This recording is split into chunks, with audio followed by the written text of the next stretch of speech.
Des détails choquants ont émergé concernant l'attentat terroriste à Sydney. Quelques heures avant l'attaque sanglante contre les Juifs en Australie, un appel voilé à la violence a été lancé depuis la Mecque en Arabie Saoudite, ce qui aurait servi de signal aux terroristes. Cette révélation choquante est survenue un jour après l'attentat sur la plage de Sydney. La communauté juive affirme que le Mossad avait prévenu Albanese de renforcer la sécurité de la plage pour Hanouka, mais les autorités australiennes auraient ignoré cet avertissement. Au final, l'Australie a connu le massacre le plus meurtrier de ces presque 30 dernières années, dont les victimes étaient des familles juives. Sur la plage de Bondi à Sydney, l'un des lieux les plus emblématiques du pays, lors de l'un des jours les plus festifs d'Europe, des foules se sont rassemblées sur la plage pour célébrer Hanouka. Et tout allait bien jusqu'à ce que, 1 heure avant le coucher du soleil, 2 hommes armés, le père et le fils selon les soupçons, ouvrent le feu depuis un pont sur les vacanciers. Dans cet épisode, nous examinerons de nouveaux détails sur l'attentat de Sydney et discuterons de ce que beaucoup préfèrent éviter. Je m'appelle Alexei Pichi, discutons ensemble en détail de ce sujet. Avant de commencer, abonnez-vous à la chaîne, mettez un like et laissez un commentaire sous cet épisode. De plus, abonnez-vous à ma chaîne Telegram Pichi News, le lien se trouve dans la description de cette vidéo. Là-bas, nous publions des actualités en temps réel dès qu'elles arrivent. Donc dimanche, 2 personnes armées ont ouvert le feu pendant la célébration de Hanouka sur la célèbre plage australienne de Bondi à Sydney. Au moins 15 personnes ont été tuées et 60 autres blessées. Les autorités ont qualifié cet acte d'attentat terroriste visant la communauté juive. L'attaque, qui a fait des dizaines de victimes dans la ville la plus peuplée d'Australie, survient dans un contexte de recrudescence de la violence antisémite qui inquiète les communautés juives du monde entier.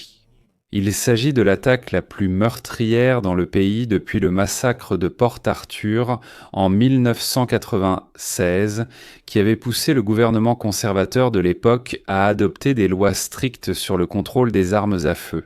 Et voilà que le Premier ministre australien Anthony Albanese a promis lundi de renforcer encore davantage cette législation. Et d'ailleurs, nous reviendrons sur Albanese un peu plus tard. Que s'est-il passé ? Donc, d'après les vidéos sur Internet, que je ne vais pas toutes montrer ici pour des raisons de sensibilité du contenu. Pendant environ 20 minutes, 2 hommes armés ont ouvert le feu sur les participants à la célébration de Hanouka, tirant sur des hommes, des femmes et des enfants, tandis que les vacanciers effrayés s'enfuyaient.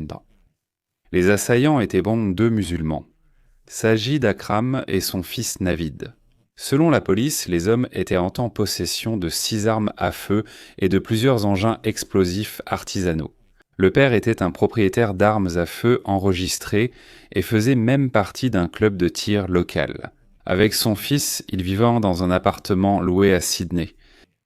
Il est notable qu'en octobre 2019, les renseignements australiens ont enquêté sur le fils pour d'éventuels liens avec un terroriste de Daesh, mais ont alors jugé qu'il ne représentait plus un danger.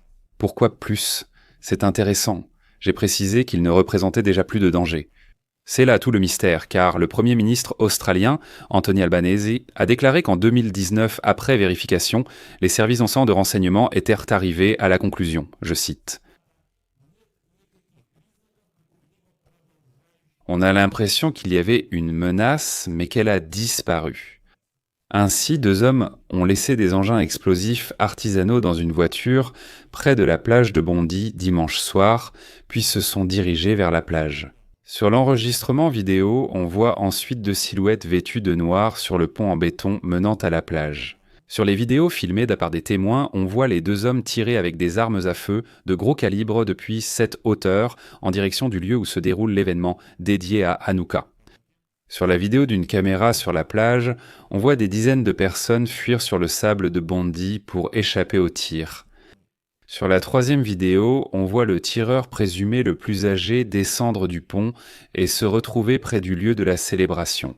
Et il est révélateur qu'à ce stade, ce n'est pas la police, mais un simple citoyen pacifique qui neutralise le premier tireur. Sur la vidéo filmée avec un téléphone, on voit un homme identifié par les médias locaux comme étant Ahmed Al-Ahmed, un habitant de Sydney, se cacher derrière une voiture garée à proximité. Et alors que le tireur le plus âgé continue de tirer, Ahmed surgit de derrière la voiture, l'attaque par derrière, lui arrache l'arme des mains et la pointe sur lui, ce qui le fait reculer. Finalement, Ahmed a tout de même reçu 2 blessures par balle et a été hospitalisé. La porte. Oh! Zamarian? Oh putain. Putain. Zamarian.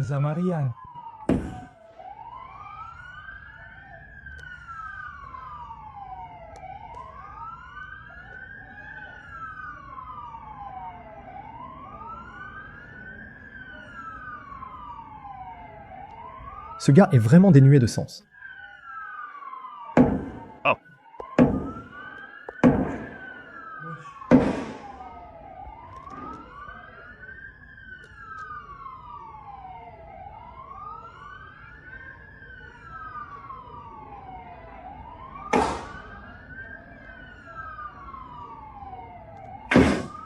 Plus tard, une vidéo de drone montre le tireur principal allongé face contre terre sur le pont en béton, tandis que le tireur junior fait des allers-retours avant de tomber brusquement. Sur la 6e vidéo, on voit 3 policiers courir sur le pont, armes à la main. Au final, sur les images, on voit qu'il y a au moins 9 policiers sur le pont qui maîtrisent les tireurs, et le tireur principal finit par mourir sur place.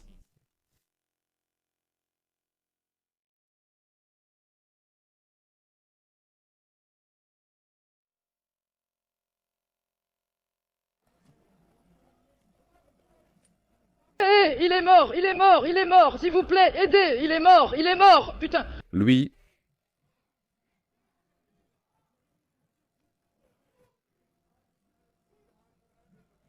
J'essaie, frère, j'essaie. Et maintenant, revenons au moment où le Premier ministre Anthony Albanese déclare que les services de renseignement australiens ont enquêté sur le jeune tireur en 2019 pour ses liens présumés avec Daesh.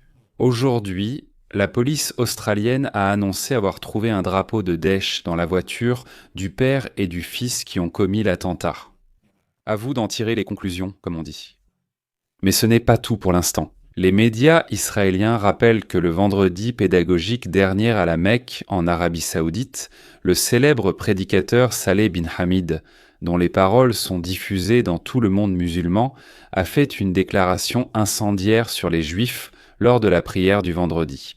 Ben Hamid a évoqué la situation dans la bande de Gaza après la guerre, la condition des habitants de Gaza et de leurs familles, accusant Israël de la situation actuelle, et a dit « J'ai entendu... Ô Dieu, punis les Juifs et fais s'abattre sur eux ton châtiment. » 2 jours après cette déclaration, des terroristes à Sydney ouvrent le feu sur des Juifs. Et voilà qu'Israël relie l'attentat aux appels de bin Hamid. Et maintenant, les dirigeants de la communauté juive d'Australie rappellent que rien que l'année dernière, 1654 cas d'attaques antisémites ont été enregistrés en Australie et que, par conséquent, un tel attentat n'était soi-disant qu'une question de temps. Le Premier ministre australien, Albanese, a énuméré aujourd'hui les mesures prises pour protéger les Juifs. Parmi celles-ci figurent des millions de dollars dépensés pour des projets visant à renforcer la cohésion sociale, ainsi que pour la modernisation des musées juifs et des centres éducatifs. Selon lui, des vérifications des programmes universitaires sont également en cours afin de garantir l'inclusivité pour les étudiants et employés juifs. Mais le gouvernement albanese essaie de trouver un équilibre, car en plus d'avoir nommé un commissaire à la lutte contre l'antisémitisme, il a également nommé un commissaire à la lutte contre l'islamophobie, afin de prévenir les représailles contre la communauté palestinienne et ses partisans. Mais il est évident que l'Australie, malheureusement, n'a pas réussi à protéger les Juifs, et qu'il reste donc encore beaucoup à faire pour assurer la sécurité de tous ceux qui vivent dans ce pays. Je vais m'arrêter ici. Partagez votre avis et vos conclusions dans les commentaires sous cette vidéo. Abonnez-vous à la chaîne et cliquez sur la cloche si cet épisode vous a intéressé et que vous y avez trouvé des informations utiles. Vous pouvez soutenir notre travail par un don ou un abonnement payant à cette chaîne YouTube. Toutes les infos et liens sont en description, sous « Soutenir la chaîne Alexei Pechey ». Choisissez le format qui vous convient le mieux. Je vous serai reconnaissant pour toute possibilité, pour votre soutien. C'est tout pour aujourd'hui. Prenez soin de vous. À bientôt à tous.